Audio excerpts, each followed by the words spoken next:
Hey everyone, I'm Rather Incoherent, and today I want to talk about healing in Arkham Horror. It's something that I've recently reevaluated heavily, and before I really get into a conversation about healing, I want to get into a conversation about how you learn a game like Arkham Horror. At the very least, I want to talk about how I learn complicated systems, which I think is true for many other people as well. I learn it one chunk at a time.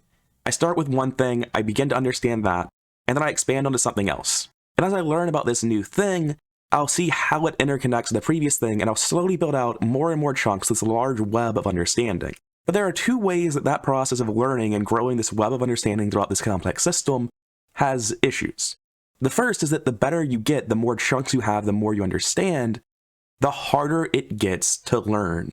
To feel like you fully comprehend a new chunk, you have to think about how it interacts with so many different other moving pieces. But the other thing, and I think the much more important and interesting thing, what I'm talking about today, is a phenomenon that happens as you go from new to competent to genuinely good. As you learn, you're going to write things off. Everything you learn makes it harder to learn new things, and you're aware that there are all these things you could be learning about. So you just prioritize certain things, and part of that is you write some things off as bad. If it's bad, you don't need to think about it. You can be learning other things faster and not looking at this. And for me, in Arkham Horror, that was healing. Early on, I looked at cards like Emergency Aid and First Aid, and it's just immediately obvious that these are not very action efficient. They're high in resource cost, low in action efficiency. They just don't do a lot. So way back when I had a smaller card pool and less healing options, I said, man, healing seems way worse than just running Soak. I shouldn't think about healing. And up until very recently, with the exception of Mark Harrigan, who has an ability that deals direct damage to him and incentivizes him to stay at very, very low amounts of health damage, I've never really considered any healing in anyone. Even in Mark, I was really only looking at cards like Hallowed Mirror and Second Winds. Recently, I've started reevaluating healing more and more. And it really started about 2 months ago when I was playing a Blessed Sister Mary deck, and I realized that I didn't want to spend my experience on Hallow. Because once I got to that point, I understood the Doom had never been the reason we were close to losing a scenario. Doom wasn't our limiting factor, like 9 times out of 10. More than that, like 19 times out of 20, it was the damage and horror we were taking, or the encounter cards piling up. It wasn't the Doom, it wasn't the time limit. And after I came to that realization with Hallow, more and more I've looked at healing cards. Initially, I just realized that a Watchful Peace was much, much better than Hallow. But the reason it's much, much better is because this is essentially proactive healing. It's better than that, but that is what it's doing. It's preventing the thing that would cost you health and horror anyway. I recently talked about 3 investigators that I had underranked on my tier list video. And it's no coincidence that all 3 of them, as a substantial part of what I think makes them strong, had some form of healing. Preston and Patrice were cycling Call for Backup relatively quickly. Leo Anderson is making disgusting use out of Soothing Melody. Healing, if you're able to do it in a way that's efficient, is actually incredibly, incredibly potent. Those early healing cards aren't all we have access to anymore, and if you can capitalize on the newer stuff or find a way to make the older stuff more efficient, you can do some really gross, powerful things. Generally speaking, there is no scenario that's expected to kill you. That's not the way the game is balanced. The game is created with the intention of it being winnable. I don't know exactly what metrics the developers use, but they are expecting you to end the scenario with some amount of horror left on average. Good variants make it easier, bad variants might kill you. That's just the nature of the game, but they're not tuning it to kill you the majority of the time. Usually the reason someone will die is something like bad variants where they auto-fail rotting remains. Maybe they auto-fail 2 of them. And as a consequence, if all you heal as a healer over the course of an entire scenario is like 6 horror, that's usually enough to keep someone alive. You don't need to completely mitigate all horror in the game like Carolyn Fern does. It's gross overkill. And likewise, Carolyn Fern is only even relevant in some teams because she's not mitigating physical damage at all. She's only making half of the damage stop happening, and that's really important. It means that in some teams, she's the most valuable character you can imagine, and in other teams, she does nothing. What I want when I talk about healers is someone who can very reliably heal 4 to 6 of either damage type, guaranteed. If they can do that, then odds are they can mitigate at least one person dying every scenario, and probably more than that. They've essentially made your team invincible barring something like a massive monster just punching your whole team for 2-2 or 3-3 damage. And that realization that it really doesn't take much healing, just a small amount of efficient healing, that makes healers so much better. You don't need to have your entire deck dedicated to healing. You just need to reliably draw the third copy of Soothing Melody and find the time to play them all. You don't need to run a bunch of cards that just heal. You can just run Call for Backup and manage to play it 4, 5, 6 times a game, and that'll be enough. So let's start talking about other characters that can capitalize on healing. I'm starting to really seriously reevaluate it as a part of the game. Unfortunately though, I think Call for Backup and Soothing Melody I've largely already talked about. I don't think there's much more potential to use these cards in other investigators. The reason is with Soothing Melody, you need to not only reliably draw these cards, but find the actions to use them. I think there's room for Joe Diamond as a healer who capitalizes on Soothing Melody, but I don't think anyone else actually has access to the excess actions in draw required to really make good use out of a Soothing Melody deck. With Call for Backup, finding a chance to play it won't be hard, but you need to cycle your deck enough to play it several times. Trees will do this naturally, Preston can be built to do this. And I'm going to look into finding a Seeker shell that is meant to use Call for Backup as a way of healing, because Seekers have enough draw that they could probably do it if they just have the synergies active. So today and tomorrow, I'm going to be continuing to reevaluate healing by looking at other cards, by branching out from these 2 cards and seeing what else we can actually do. That's why I've got this search page up through all of the healing cards. What I'm going to do shortly is go through every card in the game and talk about whether or not I think they have merit as a healing card. I have to go through 89 cards. Most of them are not actually healing cards, they just say health. Some of them aren't even player cards, not sure why Ruins of Carcosa is here. But since I've written off the healing cards, I need to actually go back through and reevaluate whether or not I would want to put them in a deck with honest eyes. But before I do that, I want to talk specifically about Archive of Conduits. This is the strongest healing card, bar none, in the game. Archive of Conduits is a 4 experience, 4 cost researched asset for Seekers. So it's a bit of a hassle to get into your deck and you can't start with it. But once you have it, for 4 resources, your Arcane slot, and 5 actions, you're able to heal 8 damage or horror across the map, heal up however you want, and you get to draw 8 cards by doing that. This card is insane. Even one use of it is probably enough to have healed enough damage to make sure no one dies. But just to be sure, since I am trying to evaluate people as healers that make their group fundamentally unkillable, I want to see if I can make a deck that just cycles Archive of Conduits, where you're replacing it and redrawing it. I want to see if I can make a Seeker shell that works on any Seeker deck that's built around using Archive of Conduits to make your team invincible. And before I made this video, I did just that. This is more than a shell. This is a 29 card deck, and that's a good thing, honestly, because it means that you can trim it down very easily. This deck is using Archive of Conduits with 2 copies of Divination so that you can replace your Archive of Conduits with the second one, burn out its charges, and then redraw it and replay it. It doesn't have enough economy, but that's fine because most of it doesn't cost anything, and as I said, you can cut a lot of cards. Namely, Scroll of Secrets and Research Librarian are super easy cuts, because most characters are going to want their hand slot for something else. But with the exception of Archive of Conduits and Divination, everything in this deck is draw. Lexicon, Scroll of Secrets, Laboratory Assistants, Rook, Research Librarian. Astounding Revelation is pseudo-draw. It's being thinned out of your deck as you search your deck with Mr. Rook, and Practice makes perfect. Cryptic Research and Deep Knowledge are draw. These 3 skills are all practice skills for Practice makes perfect. 2 of them draw. Eureka is a draw skill. Deduction is the only card in the deck that isn't drawing something, or literally the point of the deck. But as you're a Seeker, I'd be hard-pressed to cut this card. And this is a deck that you could run on literally any Seeker. And it's also an example, one of many probably, of why when Seeker Rogue finally gets printed, it'll be a gimmick character. Seeker and Rogue, when they combine, will be fundamentally super powerful. Trish is already quite good, but she's actually the weaker of the 2 variants of Seeker Rogue. When you flip it the other way around, you get access to all of the broken in-game stuff that Seekers have, like Archive of Conduits and Miskatonic funding. And most of the in-game stuff that Rogue has really isn't necessary from a clue finding perspective. When you come over to a hypothetical Seeker 5 Rogue 2 deck and look at it as just like, how many actions can you take to find clues, and can you use those actions to keep your whole party alive? The answer is Haste and Leo DeLuca make it real easy to spend a lot of actions on Archive of Conduits. In fact, you have so many actions that I no longer feel the need to cycle it, and you can probably just afford to use the one ley line over and over without burning it. It's hard for me to imagine any way to build Seeker 5 Rogue 2 where you take advantage of Haste, Cigarette Case, and Leo and Sharon's Oval that isn't broken. But it's so easy to see very directly that whenever they get printed, no matter what stat line they have with Haste and Leo and Archive of Conduits, they're able to be one of the best healers in the game. Their party should never die.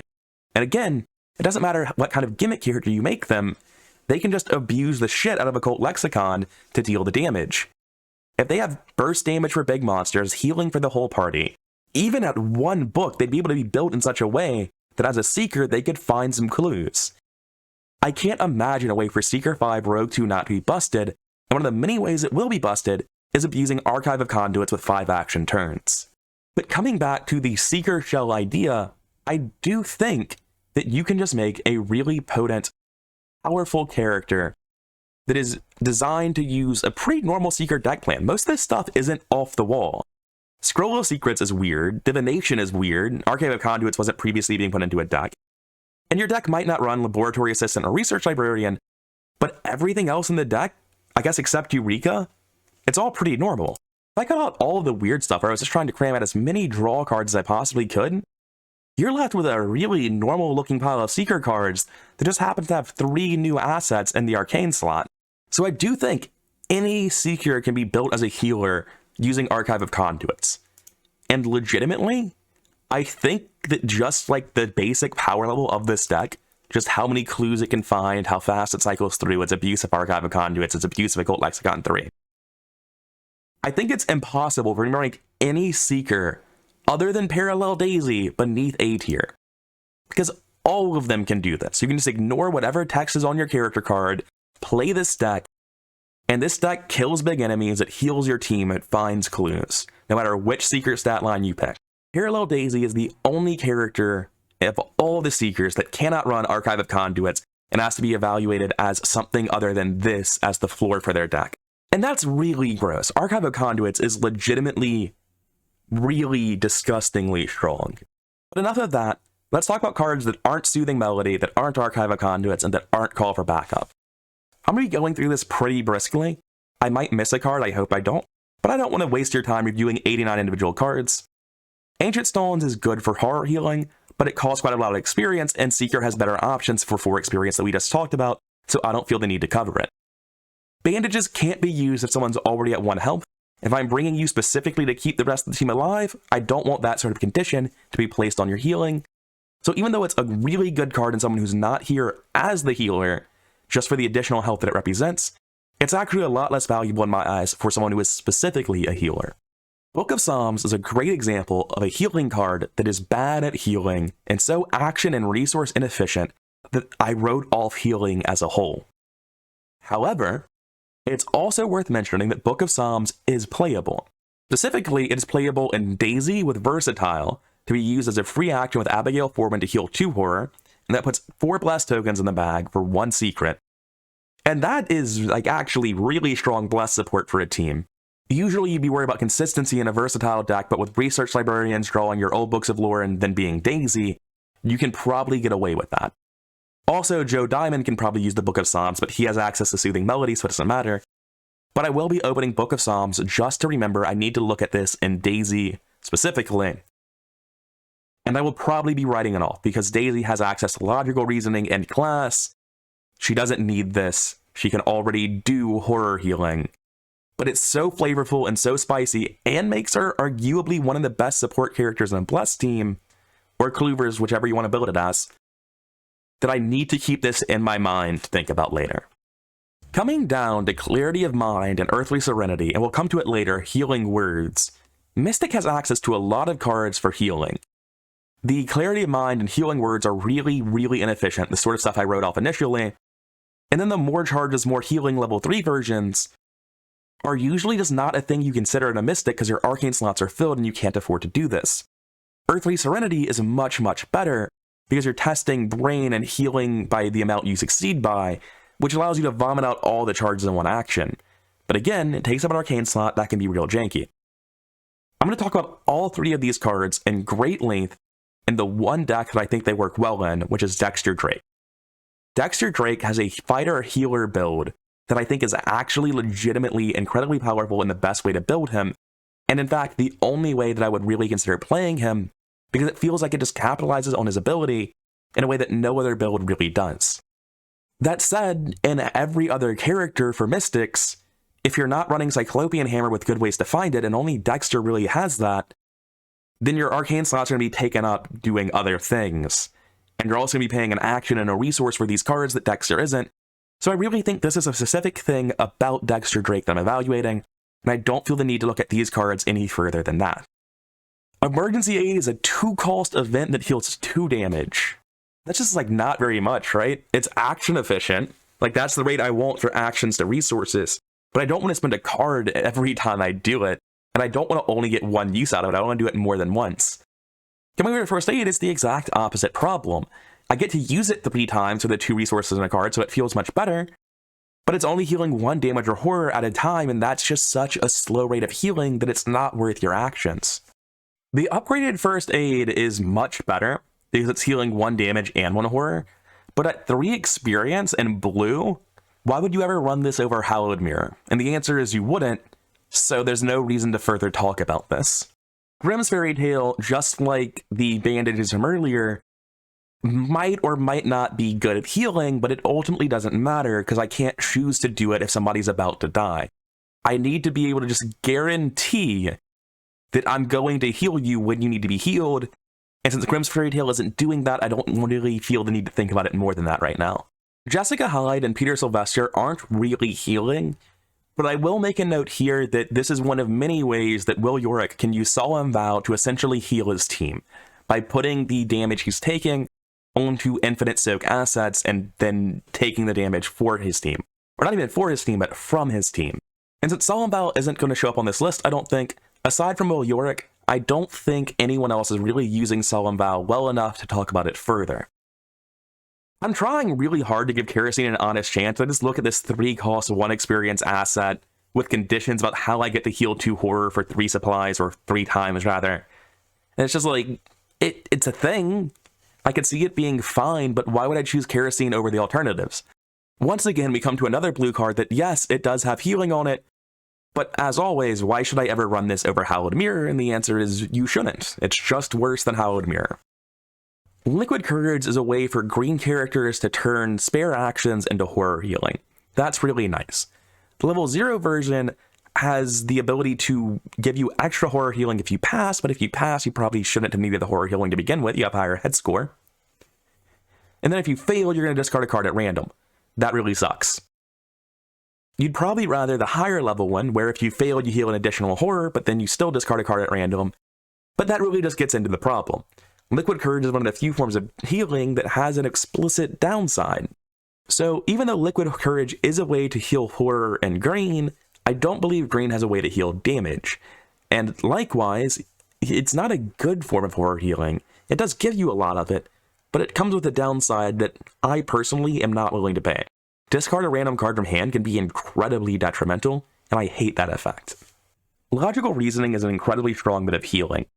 I know I've criticized 2-cost events very recently for being too inefficient at healing, but specifically in Seeker, you have access to so much draw, and because of its alternative ability to get rid of terror cards, it's actually really strong. Seekers can easily find room to pay the resources and cards to get Logical Reasoning played, and its potential upside for killing certain terror cards is really, really high. This is one of the few ways to guaranteed take a Frozen in Fear off of a 1-brain investigator like Monterey Jack, and that's really nice. So even though Logical Reasoning has a lot of the same downsides as other bad healing cards, that ability to interact with a Mythos deck and the draw/economy available in Seeker mitigate those downsides enough for me to seriously consider it. Medical Student has the unfortunate problem of being, in the combination of colors, Guardian and Seeker. If this card were in green, I would be very seriously considering it alongside Calling in Favors as some weird, janky healing setup. But as a blue card, it pales in comparison to Hallowed Mirror, and as a Seeker card, it pales in comparison to Archive of Conduits. I will say that it has the niche of if I were playing a support healer type of deck in Seeker, I would keep Medical Student in my deck until I bought an Archive of Conduits. that seems like very obviously good. Whatever role in a team you're playing, you want to play it from scenario 1 all the way to scenario 8. So Medical Student is good for that, for making your healing decks and Guardian and Seeker more reliable at lower experience levels. But in terms of just being the way you heal people, it's not very good. The original Medical text, I think, is a great example of a bad card that is the reason I stopped thinking about healing. When you realize it can combo with Abigail Foreman, it gets a little bit better, and it gets viable in Daisy, but it's still really not that good. However, the upgraded version, that's going to be healing multiple damage if you succeed by 2, becomes a lot more viable, because now the maximum upside is 4, it's twice as much potential output, and as a Seeker, especially as Daisy, with 5 book, you're reasonably hitting that. So Medical Text does get to seriously be considered. The Restorative Concoction version of Strange Solution would be a really good way to heal damage as a Seeker that you could combo with Logical Reasoning to cover all your bases for healing your team. But as a 4 experience identified card, it is borderline impossible to justify playing this over just running Archive of Conduits. And that is our last page, so I really don't think there are that many healing cards that are actually worth playing. It's mostly the ones I've already talked about and then Archive of Conduits. So having went through all the cards again, there really are a lot of healing cards that are just bad. And there are a good number of healing cards where I was like, maybe they're good, maybe they're worth playing, but they have clearly better alternatives. And the most common clearly better alternative was Soothing Melody. Hallowed Mirror level 0 or level 3 is sort of the gold standard for what you want out of a healing card. After your initial setup cost of 2 resources, a card, and an action, anytime you play your Soothing Melody, it just costs you an action, no resources, and it replaces the card. And you get to heal 2 damage or horror, split up however you want between investigators and assets at your location. That's really, really, really good. That is so efficient and so flexible. It's still hard to find the time to play healing assets just at a fundamental level, so you want to have this in somebody with more actions, like a Leo Anderson, but this is a really good form of healing. The level 3 version, where you can either burst heal for 50% more, or shovel it back into your deck for more reliable healing down the line, that version's absolutely great. It's just much better at what you're trying to do as support heal. It's easily worth the experience. That said, if Soothing Melody and Hallowed Mirror are the gold standard, then Archive of Conduits Gateway to Paradise is well named because it is apparently some mythical utopia. It is comically better than the gold standard. If it had nothing on its text about drawing cards, I would still think it was the best healing card in the game by a substantial margin. But for some reason, whenever you use this, you're going to have whoever you heal draw cards in equal amounts to the amount that you heal them. I don't know why. Because it's a Seeker card, so we stapled a draw onto it. That's the real answer, I think. Archive of Conduits is just disgustingly strong. I legitimately think that if you use that shell of cards that I was talking about, that if you run this 33 experience shell and Harvey Walters, and you can take this to any fucking Seeker, it doesn't matter which one. If you run this group of cards, I don't think there is a Seeker that can run this that isn't at least low A tier. You make your team invincible, you find shitloads of clues. You have 9 more cards to use on whatever else you want. This is stupid. Like, it's not breaking the game, it's not mean in any way, but the fact that Archive of Conduits can just single-handedly make a high draw deck into the best healer in the game as long as you include 2 more arcane assets to cycle it is gross. What's worse about Archive of Conduits, though, is that because you can build this shell, there's no reason to make a Call for Backup shell. You can make a really compelling Call for Backup big hand deck, probably. I'm going to look at that in the future and be sad that I don't see a good reason to play it, because if I was going to make a high draw Seeker deck that uses 4 experience to be a healer, I would go abuse Archive of Conduits. So, unfortunately, I don't think Call for Backup is that impressive outside of specific use cases in Preston and Patrice. I think there's a lot of ways I probably haven't thought of to abuse it to a high level, though. I just don't think Seeker, the obvious answer to my problem, is one of them, because they have better options. So what decks I'm going to talk about in the future when it comes to healers? I've already covered Patrice and Leo and Preston and how they can make use of different cards to be good healers. I've already covered Archive of Conduits, and I don't find it interesting or compelling, though I think it is always an option that every Seeker should be considering now. And I think it will be interesting and compelling when eventually we do get that Seeker Rogue hybrid character, because they basically can't give it an ability or a stat line that doesn't allow that deck to be completely busted. But I don't want to talk about any of that, because I feel like I've already talked about it all at length. I will obviously be talking about this Daisy Walker deck. Like I said, I'm going to build it out with logical reasoning and then try to fit in a Book of Psalms and 6 cards that can draw or cycle themselves in some way. And if that deck looks good, I'm really, really happy about it. It's going to be hard to beat what Daisy Walker was already doing, but I don't think it'll be that different of a deck. I think it slots in fairly easily, and I think that makes Daisy Walker like reasonably better than I already thought she was, and I thought she was fairly high up in A+ before this.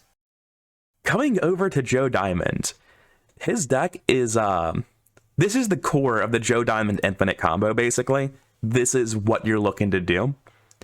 But if you're generating extra actions every turn with police badges, and you can run a Hallowed Mirror and cycle your deck every turn with Feed the Mind, that sounds like you have access to very, very efficient healing.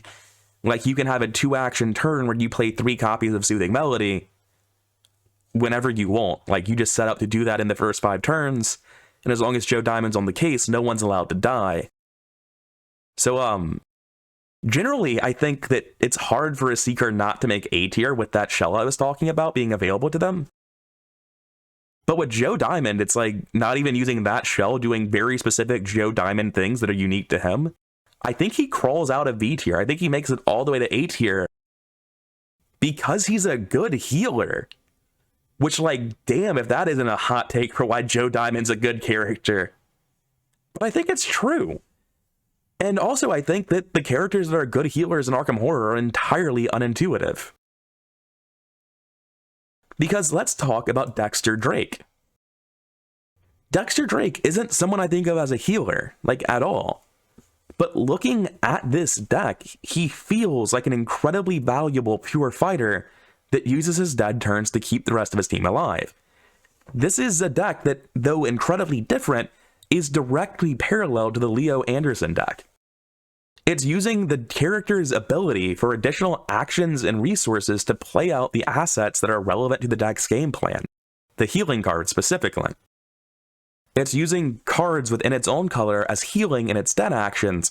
It's using its off color of Haste and Leo DeLuca to very reliably get into a situation where it has 5 action turns so it can spend its actions on these otherwise not that efficient forms of healing.